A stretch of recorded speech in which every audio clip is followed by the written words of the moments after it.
விஷ்ணு விஷால் நடிப்பில் கட்டா குஸ்தி 2 படம் ரிலீஸ் ஆகிருக்கு. படம் பார்த்தீங்கன்னா எப்படி இருக்குது படம்? ஒரு வீரதீர செயல்களில் ஈடுபடக்கூடிய பெண்களை ஆண்கள் எப்படி பார்ப்பாங்க, குடும்ப அமைப்பு அவங்களை எப்படி பார்க்கும், சக மனிதர்கள் எப்படி பார்ப்பாங்க. அப்போ அந்த வீரதீரமான பெண்களை ஒரு ஆணை போல சித்தரிப்பது, ஃபீல் பண்ணுறதுன்னு ஒன்று இருக்குல்ல. பெண்ணுனா அப்படி நமக்கு வந்து அடக்க ஒடுக்கமாக இருக்கணும், இல்லை நளினமாக இருக்கணும், அவள் ஆளுமையற்றவளாக இருக்கணும், நமக்கு அடிபணிஞ்சு இருக்கணும். அப்படி தான் வந்து ஆண் மனநிலை. அமீருக்கு ஒரு இமேஜ் இருக்கு. அவர் பைசன் மாதிரி படத்தில் வந்து ஒரு பெரிய வந்து ஒரு இனக்குழுவின் தலைவராக வர்றாரு, ராஜன் கேரக்டரில் வர்றாரு. அப்போ அந்த இமேஜ் வந்து உடஞ்சிரும்ல. குடும்பத்தில் வந்து பெண்களுக்கு ஆண் பெண் உறவில் ஏற்படக்கூடிய விரிசலை காமெடியாக சொல்கிறது இருக்குல்ல, அதில் அந்த படம் சக்ஸஸ் ஆகிருக்கு. குடும்பம் வந்து கூட்டம் கூட்டமாக வந்து பார்க்குறாங்க. அதனால் மக்கள் வந்து சின்ன படமா பெரிய படமா, பட்ஜெட் படமா பெரிய பிரம்மாண்ட படமா அப்படிலாம் இல்லை. என்னை என்டர்டெயின்மெண்ட்டாக என்னை வந்து ஜாலியாக இருக்கா அந்த படம், ரசிக்கும்படியாக இருக்கா, உணர்வுபூர்வமாக இருக்கா, ஆடியன்ஸோட கனெக்ட் ஆகுதா, அவ்வளோதான் படம்.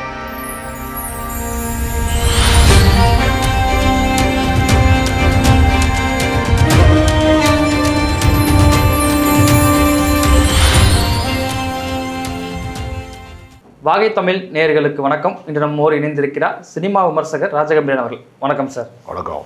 விஷ்ணு விஷால் நடிப்பில் கட்டா குஸ்தி 2 படம் ரிலீஸ் ஆகிருக்கு. படம் பார்த்தீங்கன்னா எப்படி இருக்குது படம்? ஏற்கனவே கட்டா குஸ்தின்னு ஒரு படம் ஏற்கனவே வந்துச்சு. இதே இயக்குனர், இதே ஹீரோ தான், கிட்டத்தட்ட ஹீரோயினியும் அவங்க தான்.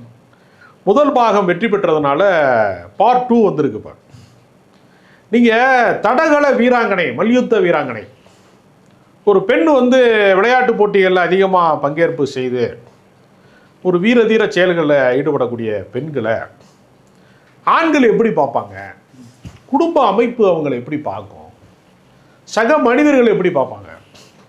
நீங்கள் ரொம்ப தூரம் அதை பேச வேண்டிய ஒரு உதாரணம் இருக்குது. நான் சிறிது காலம் வந்து போலீஸ் குவார்ட்டர்ஸ் அதிகமாக இருக்கக்கூடிய புதுப்பேட்டை பகுதியில் கொஞ்ச நாள் குடியிருந்தேன். அப்போ பார்த்தீங்கன்னா அந்த புதுப்பேட்டை சாலை முழுக்கவே பார்த்தீங்கன்னா நிறையா போலீஸ் வந்து பெண் போலீஸ், பெண் காவலர்கள் நிறையா பேர் வருவாங்க. அந்த கடை, டீ கடை பக்கம், ஹோட்டல் பக்கம்லாம் பேசும்போது, என்னடா அந்த போலீஸ்காரிக்கு கல்யாணம் ஆகிடுச்சோம்ல அப்படின்னு சொல்லுவாங்க. அது என்ன கதைன்னா, போலீஸ் வேலைக்கு போகிற பெண்ணை வந்து ஒரு பெண்ணாக கருதாமல் அதை வந்து ஒரு முக்கால்வாசி வந்து அது ஒரு ஆம்பளை மாதிரி, அது ஒரு ஒரு இந்த வார்த்தையை சில பேர் கோச்சுக்குருவாங்க. சினிமாவிலேயே பாட்டு இருக்கு. என்ன பாட்டு இருக்குன்னா, வைரமுத்து எழுதின பாட்டு, மறவர் கூட பொம்பளை முக்கால்வாசி ஆம்பளை. அப்போ அந்த வீரதீரமான பெண்களை ஒரு ஆணை போல சித்தரிப்பது, ஃபீல் பண்ணுறதுன்னு ஒன்று இருக்குல்ல. பெண்ணுனா அப்படி நமக்கு வந்து அடக்க ஒடுக்கமாக இருக்கணும், இல்லை நளினமாக இருக்கணும், அவள் ஆளுமையற்றவளாக இருக்கணும், நமக்கு அடிபணிஞ்சு இருக்கணும். அப்படி தான் வந்து ஆண் மனநிலை. இந்த படத்தில் என்ன உல்ட்டா இருக்குன்னா, ஹீரோ வந்து ஹவுஸ் ஹஸ்பண்டாக இருக்காங்க. நீங்கள் வீட்டில் வந்து இப்போ நீங்கள் ஹவுஸ் ஒய்ஃபாக இருக்கீங்க அப்படின்னு சொல்கிறது கேஷுவலாக இருக்கும். வீட்டோட மாப்பிள்ளையாக இருக்காங்க அப்படின்னு சொல்கிறத ஒரு கேலிக்குரியதாக, ஒரு கிண்டலாக பார்க்குறது அப்படின்னு ஏற்கனவே சமூக நடைமுறை இருக்குது. இந்த மாதிரி ஒரு கதாபாத்திரத்தில் நார்மல் ஹீரோ நடிப்பாங்களா? இப்போ சமீபமாக நீங்கள் பார்த்தீங்கன்னா ஒரு திரைப்படத்தினுடைய ஒரு கரு பழனியப்பன் அவர்கள் வந்து ஒரு நாவலை திரைப்படமாக்குறார் சமீபத்தில்.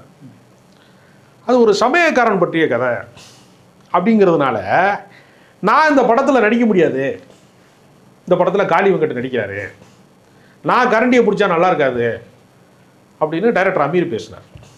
அமீரும் கருப்பழனியப்பனும் நெருங்கிய நண்பர்கள். அவர் ஒரு படம் எடுக்கிறாரு, ஒரு ஹீரோ வேணும் அவருக்கு.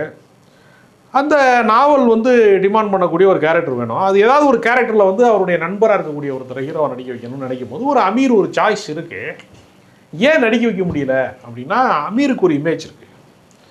அவர் பைசன் மாதிரி படத்தில் வந்து ஒரு பெரிய வந்து ஒரு இனக்குழுவின் தலைவராக வர்றாரு, ராஜன் கேரக்டரில் வர்றாரு. அப்போ அந்த இமேஜ் வந்து உடஞ்சிரும்ல. ஒரு கரண்டியை எடுத்துகிட்டு போய் ஒருத்தன் வந்து சமயக்காரனாக போய் இந்த கல்யாண வீடு இல்லையோ ஒன்று சமைக்கிறான் அப்படின்னு ஒன்று காமிச்சோன்னு வச்சுங்க, அந்த இமேஜ் போயிருங்கிறக்காக நான் போய் கரண்டி தூக்கி நடிக்க முடியுமா அப்படின்னு அவர் அந்த விழாவிலேயே பேசினார், அந்த அறிமுக விழாவிலேயே. இப்போ எதுக்கு சொல்கிறேன்னா, அந்த உளவியல் என்பது எல்லா தரப்பு இடங்கள்லையுமே இருக்குது ஏற்கனவே. அதுக்காக அதை சொல்கிறேன். இந்த கேரக்டரில் விஷ்ணு விஷால் நடிக்கிறாரு. விஷ்ணு விஷால் வந்து நீங்கள் பார்த்தீங்கன்னா கிட்டத்தட்ட சூர்யா மாதிரி ரொம்ப ஃபிட்னஸ்லாம் வந்து பயங்கரமாக மெயின்டைன் பண்ணக்கூடிய ஒரு கேரக்டர், ஒரு ஜிம்முக்கு போய் அப்படியே தேக்கு மாதிரி உடம்ப வச்சுருக்கக்கூடிய ஒரு ஆள். அப்போ சண்டை காட்சிகள் எல்லாத்துக்குமே வந்து ஒரு தகுதியான ஆள் அவர். கதை யதார்த்த படங்களில் ஒரு பக்கம் நடிக்கிறாரு, கதையை உள்வாங்கி கதை படங்களில் தொடர்ந்து நடிக்கிறாரு. அவருடைய கடந்த கால படங்கள்லாம் நீங்கள் பார்த்தீங்கன்னா வெண்ணிலா கபடி குழு தான் அவருக்கு முதல் படம். வரிசையாக பார்த்தீங்கன்னா ஜீவாங்கிற படம், கிரிக்கெட் விளையாட்டு சம்மந்தப்பட்ட படம். இந்த வெண்ணிலா கபடி குழு வந்து பார்த்தீங்கன்னா கபடி சம்மந்தப்பட்ட படம். நீர்ப்பறவை ஒரு மீனவருடைய வாழ்க்கை சம்மந்தப்பட்ட படம். அது மாதிரி நிறையா படங்கள், லால் சலாம் ரஜினிகாந்த் கூட உள்ள படம். இப்படி நிறைய படங்கள் வந்து அது போக வந்து வேலை நான் வந்தா வெள்ளைக்காரன் மாதிரி படங்கள், காமெடி படங்கள், சூப்பர் ஹிட் ஆன படங்கள், ராட்சசன் மாதிரி படங்கள், இப்படி எல்லா தரப்பு படங்களும் அவர் நடிக்கிறார். வித்தியாசமான வெரைட்டியான கேரக்டர்ஸ் நடிக்கிறார். இதில் ஹவுஸ் ஹஸ்பண்டாக நடிக்கிறது இருக்குல்ல, இது வந்து என்னென்னா ஒரு ஆணாதிக்கத்துக்கு எதிரான ஒரு படத்தில் ஒரு ஹீரோ நடிக்கிறது. குறிப்பாக முதல் பாகத்தில் பெண் வந்து மல்யுத்த வீராங்கனையாக இருக்காங்க, அவங்க சப்போர்ட் பண்ணக்கூடிய ஒரு கனவாக இருக்காரு, புரிஞ்சுக்க முடியுது.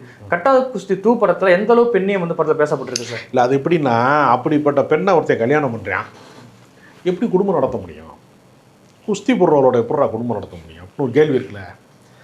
அப்போ அவங்க வந்து இப்போ அவரே வந்து காலையில் எழுந்திரிச்சு இட்லி வைக்கிறாரு, குழந்தைய கொண்டு ஸ்கூலில் விடுறாரு, அந்த பெண் குழந்தைய வந்து அவரே பார்த்துக்கிறாரு, மனைவிக்கு வந்து இதெல்லாம் ரெடி பண்ணி கொடுக்குறாரு, நல்லா வந்து விளையாடுறதுக்கு எனர்ஜியாக இருக்கிறதுக்கு தேவையான இதையெல்லாம் வந்து பானங்களை எல்லாம் ரெடி பண்ணி கொடுக்குறாரு. அப்படிலாம் வந்து அதில் காட்டுறாங்க. இப்படி ஒரு புருஷன் இருந்தால் ஏன் ஜெயிக்க மாட்டாவ அப்படின்னு சொல்லும்போது ஒரு கோச்சுக்கு வந்து அந்த அங்கீகாரம் கிடைக்கலைங்கிற கோபத்தில், ஒரு முரண்பாட்டில் அவர் ஒரு சதி செய்கிறது மூலமாக இந்த படத்தில் வந்து கணவன் மனைவி பிரிய வேண்டிய சூழ்நிலை. இப்போ லவ்னா பிரேக்கப்பு, ஃபேமிலினா என்ன ஆகும்? டைவர்ஸை நோக்கி போகிறாங்க. டைவர்ஸ் கேஸ் வரைக்கும் அது குடும்ப நல நீதிமன்றத்தில் போய் ரம்யா கிருஷ்ணன் ஜட்ஜாக வர்றாங்க. ஒரு தோற்றமாக அவங்க வந்து ரொம்ப கம்பீரமான தோற்றத்தில் வர்றாங்க. அப்போ டைவர்ஸ் ஆச்சா ஆகலையாங்கிறது தான் கிளைமாக்ஸ். அதில் பயங்கரமான காமெடி. இதில் என்ன பெரிய ப்ளஸ்னா அந்த படத்தில் கருணாஸ் வந்து ஆம்பளைனா கத்துரா அப்படின்னு வாழ்கிற ஒரு கேரக்டர். திடீர்னு பார்த்தா அவர் லோக்கலில் வந்து ஒரு தலைவராக இருக்கிறார், ஊர் தலைவர் மாதிரி, பஞ்சாயத்து தலைவர் மாதிரி. டப்புன்னு பெண்கள் தொகுதியாக மாற்றி போகிறாங்க. மாத்திரம் என்ன செய்ய முடியும்? நிற்க முடியாதுல.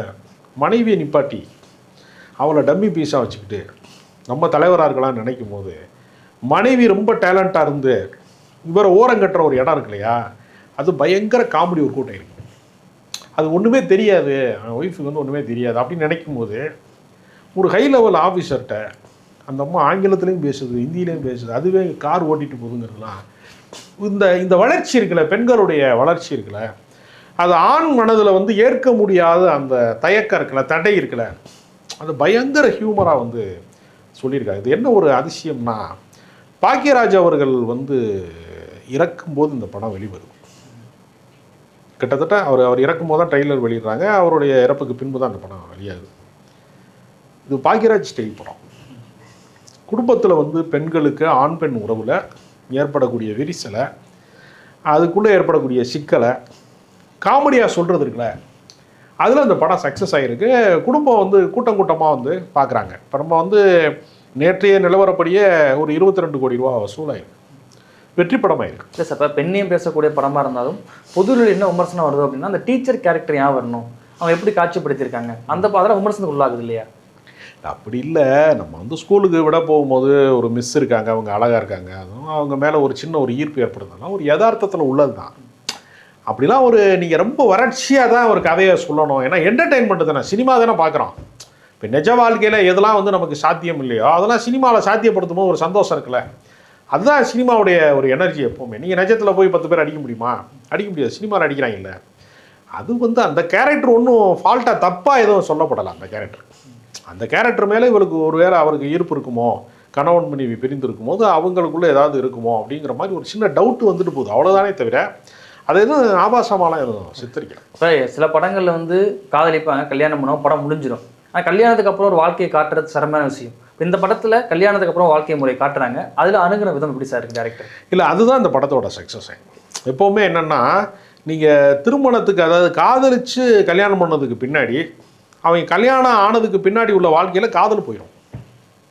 அதாவது ஒரு கிளியை நீங்கள் வளர்க்குறீங்க ஒரு கூண்டில் வச்சு, கிளி பறந்துருச்சு, கூண்டு மட்டும் கையில் இருக்குன்னு வச்சுங்களேன், அது என்ன பிரயோஜனம் இருக்கு? அது மாதிரி திருமண வாழ்க்கைங்கிற பந்தம் இருக்குல்ல, அது ஒரு கூண்டு, காதல் தான் கிளி. காதல் கிளி பறந்துருச்சு, குடும்பங்கிறது வெறும் கூண்டு தான். அப்போ அன்பு இல்லை, காதல் இல்லை, ஒருத்தர் மேலே ஒருத்தருக்கு நம்பிக்கை இல்லை அப்படின்னா அந்த உறவு என்ன ஆகும்? அதிலே குழந்தைகளை அது எப்படி பாதிக்கும்? 2 பேர் கணவன் மனைவி பிரிஞ்சுட்டா ஒரு குழந்தையுடைய நிலை என்னவா இருக்கும் அப்படின்னு அந்த குழந்தை கதாபாத்திரம் வந்து ரொம்ப எனர்ஜியாக இருக்குது. படம் வந்து பயங்கர என்டர்டெயின்மெண்ட்டாக, காமெடியாக, யதார்த்தத்துக்கு மீறல் இல்லாமல் இருக்குது. கடைசியாக வந்து இவனும் அடிப்படையில் வந்து ஒரு மல்யுத்த வீரன் தான், மனைவிக்காக எல்லாத்தையும் விட்டு கொடுத்தான். கடைசியில் வந்து 2 பேரும் மல்யுத்தம் பண்ணி யார் ஜெயிக்கிறாங்க அப்படின்னு ஒரு கிளைமாக்ஸ். இல்லை அது காட்சியிலும் போது விமர்சனம்னா ஒரு ஆண் பெண் எப்படி ஒன்றா சண்டை போட விட முடியும் அப்படி கேள்வி வருது. அந்த காட்சியை வைக்கிறாங்க. சினிமா நிஜத்தில் எது நிகழவில்லையோ அது வந்து நிகழ்கிறதான் சினிமா. நீங்கள் சினிமாவில் வந்து இப்போ கனவு காட்சி இருக்குது, வெள்ளை ட்ரெஸ்ஸு போட்ட தேவதையாக வந்து பாட்டு காட்சியில் வந்து அப்படியே உள்ளே வந்து அப்படி இறங்குறாங்க அப்படின்னு பாரதி ராஜா படம் பூராமே வந்து தேவதைகள் வந்து வெள்ளை உடை தேவதைகளாக வருவாங்க. நிஜ வாழ்க்கையில் காதலிக்கும் போது வெள்ளை உடை தேவதைகள் வருவாங்க, வரமாட்டாங்கல்ல. அது ஒரு கனவு நிலை தான், ஒரு ட்ரீம்ஸ் தானே அது. இந்த படம் வந்து நீங்கள் ஒரு ஆர்ட் ஃபிலிம் எடுக்கிறாங்க அப்படின்னா இதெல்லாம் கேட்கலாம். ஒரு கமர்ஷியல் படம், ஒரு என்டர்டெயின்மெண்ட்டான படம், அதுக்குள்ளே ஒரு முடிந்த வரைக்கும் ஒரு கமர்ஷியல் படத்துக்குள்ளே ஆணாதிக்க சிந்தனையை உடைச்சி ஆண் பெண் சமத்துவத்தை வந்து பாலின சமத்துவத்தை வந்து பேசுகிற ஒரு படம் வந்து ரொம்ப நகைச்சுவையாக, காமெடியாக, என்டர்டெயின்மெண்ட்டாக இருக்குங்கிறது இருக்கு இல்லையா?